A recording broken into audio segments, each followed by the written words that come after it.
It is overtime here again at Old Favorite Friday, discussing incredible classic beers. And I have another beer this week from my friend Phil Clark. He's the one that sent me the Alaskan Smoked Porter from a week or so ago. And this is from Revolution Brewing. This is their Anti-Hero IPA. Now, this is a brewery I've only had a chance to visit once, and I think it's the only time I ever had any beer from Revolution because they're not distributed down here in Florida, and I don't do trading and things like that anymore. So when Phil asked me, hey, what beers, I'm sending you a box down, what do you want to use? What beers do you want to share for Old Favorite Friday? This was one of the ones I want to do the most because this is a great brewery. They have so many excellent selections from when I went there. I really enjoyed everything that I had, and they have a great reputation, even more importantly, for making great beers for a very, very long time. This was a beer that really stood out to me when I had a chance to try it, my one and only time getting it.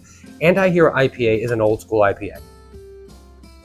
You can tell by the color here that it has some caramel malt in there, hints of caramel, and it really leans on the old school hop profiles. You have your pine resin, you have a little bit of grapefruit pith, you've got all the citrus zest flavors here. You pick up little hints of like orange marmalade, things like that. This is not your hazy style IPA by any stretch of the imagination. This has a bitterness in the backbone, which is classic IPA, more West Coast in style as far as the bitterness, let's say, for this, but also having some little more of those Midwestern characteristics as well, which is obviously appropriate. This is a wildly popular beer in that Chicago area in Illinois, and for good reason. It is just ridiculously drinkable. It integrates the bitterness so well, and it doesn't fail at being complex. It's more than just the hop profile. It's more than just the fruit flavor that you get off of hops, which is what everyone is relying on nowadays for their hazy IPAs. You're getting all the herbalness, floral notes that come in from the classic hops that they're using. And I just love it. This is a style that every single time I do an Old Favorite Friday video on more of a classic IPA, I kind of wax poetic about how I want to see more of these. And listen, I'm seeing more and more local breweries and more national breweries releasing West Coast style IPAs, Midwest style IPAs that simply just have a little bit more bitterness to it, or that rely maybe on more malt flavor, which is something that's almost been completely abandoned when it comes to like the modern day hazy IPA. So I'm seeing kind of a shift going in that direction, and I couldn't be more excited for it. And I hope that as that happens, beers like this that are staples in their area, and I'm sure they're doing very well, will get a renaissance of interest from craft beer lovers who have heard about these beers. This beer came up in 2011, so it's been around for a long time. And maybe people will go, oh, that was a beer, that was an IPA, that was my dad's IPA. And maybe they'll give it a shot and realize that the depth of flavor and the complexity in beers like this, in my opinion, just a little bit better, or a little bit higher, I should say, than a lot of the kind of cookie cutter hazies that are out there in the market these days. In general, this is a great brewery, a great beer, something that if you're lucky enough to have the availability to pick this up at a store, I don't know what their distribution footprint is, but if you're lucky enough to get it, please just appreciate the fact that you have a great classic IPA that you can get your hands on a regular basis.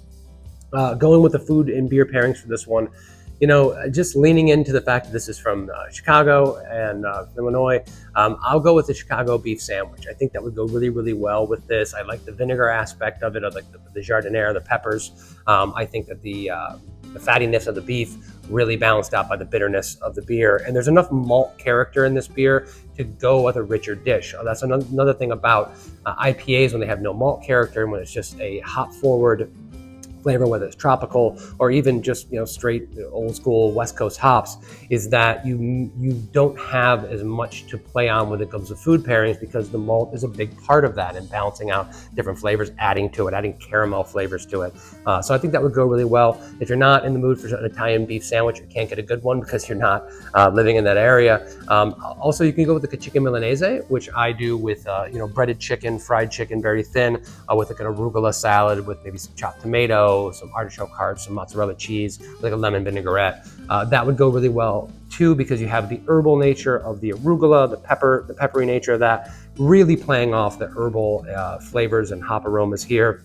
And then you have the fattiness of that fried chicken being balanced out by the bitterness. Fried chicken and classic West Coast IPAs go really well together. So 2 options for pairing this beer if you are so lucky to have it. But if not, those pairings do actually go well with other kind of more bitter, more malt forward IPAs. So you could swap that out and really enjoy that as well. Thank you guys for joining us as always. Please poke around our YouTube channel, find other videos about other incredible classic beers just like this one. Give us more suggestions. If you're a really cool dude like Phil, you can always send me beer and I can feature it on Old Favorite Friday. That's a little bit extra, but I appreciate it. And we'll see you next time. Cheers.